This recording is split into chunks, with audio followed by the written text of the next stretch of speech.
Fundamentación de la metafísica de las costumbres, por Immanuel Kant. Parte 2. Capítulo 1. Tránsito del conocimiento moral común de la razón al conocimiento filosófico. 02. En cambio, conservar la propia vida es un deber, y además todos tenemos una inmediata inclinación a hacerlo así. Mas, por eso mismo, el cuidado angustioso que la mayor parte de los hombres pone en ello no tiene un valor interno, y la máxima que rige ese cuidado carece de contenido moral. Conservan su vida en conformidad con el deber, pero no por deber. En cambio, cuando las adversidades y una pena sin consuelo han arrebatado a un hombre todo el gusto por la vida, si este infeliz, con ánimo fuerte y sintiendo más indignación que apocamiento o desaliento,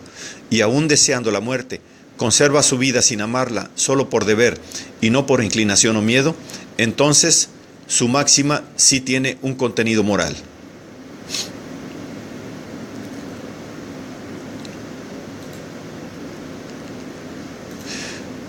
Ser benéfico en la medida de lo posible es un deber, pero además hay muchas almas tan llenas de conmiseración que encuentran un íntimo placer en distribuir la alegría a su alrededor sin que a ello les impulse ningún motivo relacionado con la vanidad o el propio provecho, y que pueden regocijarse del contento de los demás en cuanto que es obra suya. Pero yo sostengo que, en tal caso, semejantes actos, por muy conformes que sean al deber, por muy dignos de amor que sean, no tienen, sin embargo, un verdadero valor moral y corren parejos con otras inclinaciones. Por ejemplo, con el afán de honores, el cual, cuando por fortuna se refiere a cosas que son en realidad de general provecho, conformes al deber y por tanto honrosas, merece alabanzas y estímulos, pero no estimación, pues la máxima carece de contenido moral. Esto es, que tales acciones no sean hechas por inclinación, sino por deber. Pero supongamos que el ánimo de ese filántropo estuviera nublado por un dolor propio que apaga en él toda conmiseración por la suerte del prójimo. Supongamos además que le quedara todavía capacidad para hacer el bien a otros miserables, aunque la miseria ajena no le conmueve porque le basta la suya para ocuparle. Si entonces, cuando ninguna inclinación le empuja a ello, sabe desasirse de esa mortal insensibilidad y realiza la acción benéfica sin inclinación alguna, solo por deber, entonces y solo entonces posee esta acción su verdadero valor moral. Pero hay aún más. Un hombre a quien la naturaleza haya puesto poca simpatía en el corazón, un hombre que, siendo por lo demás honrado, fuese de temperamento frío e indiferente a los dolores ajenos, ¿acaso porque él mismo acepta los suyos con el don peculiar de la paciencia y fuerza de resistencia y supone estas mismas cualidades o hasta las exige igualmente en los demás? Un hombre como este, que no sería seguramente el peor producto de la naturaleza, desprovisto de cuanto es necesario para ser un filántropo, no encontraría en sí mismo, sin embargo, cierto germen capaz de darle un valor mucho más alto que el que pueda derivarse de un temperamento bueno? Es claro que sí. Precisamente en ello estriba el valor del carácter, que sin comparación es el más alto desde el punto de vista moral, en hacer el bien no por inclinación sino por deber. Asegurar la felicidad propia es un deber, al menos indirecto, pues el que no está contento con su estado, el que se ve apremiado por muchas tribulaciones sin tener satisfechas sus necesidades, puede ser fácilmente víctima de la tentación de infringir sus deberes. Pero, aún sin referirnos aquí al deber, ya tienen todos los hombres por sí mismos una poderosísima e íntima inclinación por la felicidad, porque justamente en esta idea se resume la totalidad de las inclinaciones. Pero puesto que el precepto de la felicidad está la mayoría de las veces constituido de tal suerte que perjudica grandemente a algunas inclinaciones, y el hombre no puede hacerse un concepto seguro y determinado de esa suma de satisfacciones resumidas bajo el nombre general de, no es de admirar que una inclinación única, bien determinada en cuanto a lo que ordena y al tiempo en que debe satisfacerla, puede vencer aquella idea tan vacilante, y que algunos hombres, por ejemplo, uno que sufra de la gota, pueden preferir disfrutar de lo que les agrada y sufrir lo que sea preciso, porque, por lo menos, según su apreciación momentánea, no desean perder el goce del momento presente por atenerse a las esperanzas, acaso infundadas, de una felicidad que se encuentra en la salud. Pero aún en este caso, aunque la universal tendencia a la felicidad no determine su voluntad, aunque la salud no entre para él tan necesariamente en los términos de su apreciación, queda, sin embargo, aquí, como en todos los demás casos, una ley, a saber, la de procurar cada cual su propia felicidad, no por inclinación, sino por deber, y sólo entonces tiene su conducta un verdadero valor moral. Hay que entender, sin duda alguna, los pasajes de la Escritura en donde se ordena que amemos al prójimo, incluso al enemigo. En efecto, el amor como inclinación no puede ser mandado, pero hacer el bien por deber, aun cuando ninguna inclinación empuje a ello y hasta se oponga una aversión natural e invencible, es amor práctico y no patológico, amor que tiene su asiento en la voluntad y no es una tendencia de la sensación, amor que se fundamenta en principios de la acción y no en la tierna compasión, que es el único que puede ser ordenado. La segunda proposición es esta: una acción hecha por deber no tiene su valor moral en el propósito que por medio de ella se quiere alcanzar, sino en la máxima por la cual ha sido resuelta. No depende, pues, de la realidad del objeto de la acción, sino meramente del principio del querer, según el cual ha sucedido la acción,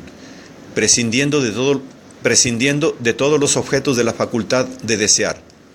Por lo anteriormente dicho, se ve claramente que los propósitos que podamos tener al realizar las acciones y los efectos de estas, considerados como fines y motores de la voluntad, no pueden proporcionar a las acciones ningún valor fundamental, ningún valor absolutamente moral. Así pues, ¿dónde puede residir este valor, ya que no debe residir en la relación de la voluntad con los efectos esperados? No puede residir más que en el principio de la voluntad, prescindiendo de los fines que pueden realizarse por medio de la acción, pues la voluntad situada entre su principio a priori, que es formal, y su resorte a posteriori, que es material, se encuentra, por decirlo así, en una encrucijada, y puesto que ha de ser determinada por algo, tendrá que serlo por el principio formal del querer en general cuando una acción sucede por deber, puesto que todo principio material le ha sido sustraído. La tercera proposición, consecuencia de las dos anteriores, yo la formularía de esta manera: el deber es la necesidad de una acción por respeto a la ley. Por ejemplo, como efecto de la acción que me propongo realizar, puedo tener inclinación, mas nunca respeto, justamente porque es un efecto y no una actividad de la voluntad. De igual modo, por una inclinación en general, sea mía o de cualquier otro, no puedo tener respeto. A lo sumo, puedo aprobarla en el primer caso, y en el segundo, a veces incluso amarla, es decir, considerarla favorable a mi propio provecho. Pero objeto de respeto y en consecuencia un mandato, solamente puede serlo aquello que se relaciona con mi voluntad solo como fundamento y nunca como efecto. Aquello que no está al servicio de mi inclinación, sino que la domina, o al menos la descarta por completo en el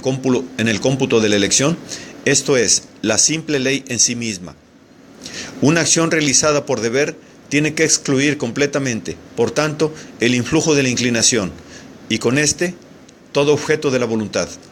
No queda, pues, otra cosa que pueda determinar la voluntad más que, objetivamente, la ley, y subjetivamente, el respeto puro a esa ley práctica, y por lo tanto, la máxima de obedecer siempre a esa ley, incluso con perjuicio de todas mis inclinaciones. Así pues, el valor moral de la acción no reside en el efecto que de ella se espera, ni tampoco, por consiguiente, en ningún principio de la acción que necesite tomar su fundamento determinante en ese efecto esperado. Pues todos esos efectos, el grado por el estado propio, incluso el fomento de la felicidad ajena, pueden realizarse por medio de otras causas, y no hace falta para ello la voluntad de un ser racional, que es lo único en donde puede, sin embargo, encontrarse el bien supremo y absoluto. Por lo tanto, ninguna otra cosa, sino solo la representación de la ley en sí misma, que desde luego no se encuentra más que en un ser racional, en cuanto que ella, y no el efecto esperado, es el fundamento determinante de la voluntad, puede constituir ese bien tan excelente que llamamos bien moral, el cual está ya presente en la persona misma que obra según esa ley, y que no es lícito esperar de ningún efecto de la acción. Ahora bien, ¿cuál puede ser esa ley cuya representación, aún sin referirnos al efecto que se espera de ella, tiene que determinar la voluntad para que ésta pueda llamarse, sin ninguna restricción, absolutamente buena? Puesto que he sustraído la voluntad a todos los impulsos que podrían apartarla del cumplimiento de una ley, no queda nada más que la legalidad universal de las acciones en general, que debe ser el único principio de la voluntad. Es decir, yo no debo obrar nunca más que de modo que pueda querer que mi máxima se convierta en ley universal. Aquí, la mera legalidad en general, sin poner como fundamento ninguna ley adecuada a acciones particulares, es la que sirve de principio a la voluntad, y así tiene que ser si el deber no debe reducirse a una vana ilusión y un concepto quimérico. Y con todo esto coincide perfectamente la razón común de los hombres en sus juicios prácticos, puesto que el citado principio no se aparta nunca de sus ojos. Sea, por ejemplo, la pregunta siguiente: ¿me es lícito, cuando me encuentro en un apuro, hacer una promesa con el propósito de no cumplirla? Fácilmente hago aquí la diferencia que puede comportar la significación de la pregunta de si es prudente o si es conforme al deber hacer una falsa promesa. Lo primero puede suceder, sin duda, muchas veces. Ciertamente veo con gran claridad que no es bastante el librarme, por medio de ese recurso, de una dificultad presente, sino que hay que considerar detenidamente si no podrá ocasionarme luego esa mentira, contratiempos mucho más graves que estos que ahora consigo eludir. Y como las consecuencias, a pesar de cuánta astucia me precie detener, no son tan fácilmente previsibles, que no pueda suceder que la pérdida de la confianza en mí sea mucho más desventajosa para mí que el daño que pretendo evitar ahora, habré de considerar si no sería más sagaz conducirme en este asunto según una máxima universal y adquirir la costumbre de no prometer nada, sino con el propósito de cumplirlo. Pero pronto veo con claridad que una máxima como esta solo se fundamenta en la naturaleza inquietante de las consecuencias. Ahora bien, es cosa muy distinta ser veraz por deber o serlo por temor a las consecuencias perjudiciales, porque en el primer caso, el concepto mismo de la acción contiene ya una ley para mí, mientras que en el segundo, tengo que empezar observando a mi alrededor qué consecuencias puede acarrearme la acción. Si me aparto del principio del deber, eso será malo con seguridad, pero si soy infiel a mi máxima de la sagacidad, ello puede serme provechoso a veces, aun cuando desde luego es más seguro permanecer fiel a ella. En cambio, para resolver de la manera más breve y sin engaño alguno, la pregunta de si una promesa mentirosa es conforme al deber, me bastará preguntarme a mí mismo: ¿me daría yo por satisfecho si mi máxima, salir de apuros por medio de una promesa mentirosa, debiese valer, tanto para los demás como para mí, como ley universal? ¿Podría yo decirme a mí mismo: cada cual puede hacer una promesa falsa cuando se halla en un apuro, del que no puede salir de otro modo?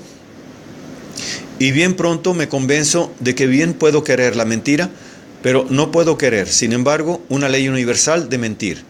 pues según esa ley no habría ninguna promesa propiamente hablando, porque sería inútil hacer creer a otros mi voluntad con respecto a mis futuras acciones, ya que no creerían mi fingimiento, o si por precipitación lo hicieran, me pagarían con la misma moneda. Por lo tanto, tan pronto como se convirtiese en ley universal, mi máxima se destruiría a sí misma. Con el objeto de saber lo que he de hacer para que mi querer sea moralmente bueno, no necesito ir a buscar muy lejos una especial penetración. inexperto en lo que se refiere al curso del mundo, incapaz de estar preparado para todos los sucesos que en él ocurren, me basta con preguntar: ¿puedes querer que tu máxima se convierta en ley universal? Si no, es una máxima reprobable, y no por algún perjuicio que pueda ocasionarte a ti o algún otro, sino porque no puede incluirse como principio en una legislación universal posible. No obstante, la razón me impone un respeto inmediato por esta legislación universal, cuyo fundamento no conozco aún ciertamente, algo que deberá indagar el filósofo. Pero al menos comprendo que se trata de un valor que excede en mucho a cualquier otro que se aprecie por la inclinación, y que la necesidad de mis acciones, por puro respeto a la ley práctica, es lo que constituye el deber, ante el cual tiene que inclinarse cualquier otro fundamento determinante, puesto que es la condición de una voluntad buena en sí, cuyo valor está por encima de todo. Así pues, hemos llegado al principio del conocimiento moral de la razón común del hombre, razón que no precisa este principio tan abstracto y en forma tan universal, pero que, sin embargo, lo tiene continuamente delante de los ojos y lo usa como criterio de sus enjuiciamientos. Sería muy fácil mostrar aquí cómo, con este compás en la mano, sabe distinguir perfectamente en todos los casos que ocurren qué es bien, qué es mal, qué es conforme al deber o contrario al deber, cuando, sin enseñarle nada nuevo, se le hace atender solamente, como hacía Sócrates, a su propio principio, y que no hace falta ciencia ni filosofía alguna para saber qué es lo que se debe hacer para ser honrado y bueno, y hasta sabio y virtuoso. La verdad es que podía haberse sospechado esto de antemano, que el conocimiento de lo que todo hombre está obligado a hacer y, por tanto, también a saber, es cosa que compete a todos los hombres, incluso al más común. Y aquí puede verse, no sin admiración, cómo en el entendimiento de juzgar prácticamente es muy superior a la de juzgar teóricamente. En esta última, cuando la razón común se atreve a salirse de las leyes de la experiencia y de las percepciones sensibles, cae en simples incomprensibilidades y contradicciones consigo misma, o al menos en un caos de incertidumbre, oscuridad y vacilaciones. En cambio, la facultad de juzgar prácticamente comienza mostrándose ante todo muy acertada, cuando el entendimiento común excluye de las leyes prácticas todo motor sensible. Después llega incluso a tanta sutileza que puede ser que, contando con la ayuda exclusiva de su propio fuero interno, quiera o bien criticar otras pretensiones relacionadas con lo que debe considerarse justo, o bien determinar sinceramente el valor de las acciones para su propia ilustración. Y, lo que es más frecuente, en este último caso puede abrigar la esperanza de acertar igual que un filósofo, y hasta casi con más seguridad, porque el filósofo solo puede disponer del mismo principio que el hombre común, pero en cambio puede muy bien enredar su juicio con gran cantidad de consideraciones extrañas y ajenas al asunto, apartándolo así de la dirección correcta. ¿No sería entonces lo mejor atenerse en cuestiones morales al juicio de la razón común y, a lo sumo, emplear la filosofía solo para exponer cómodamente, de manera completa y fácil de comprender, el sistema de las costumbres y sus reglas para el uso, aunque más aún para la disputa, sin quitarle al entendimiento humano común su venturosa sencillez en el terreno de lo práctico, ni empujarle con la filosofía por un nuevo camino de investigación y enseñanza?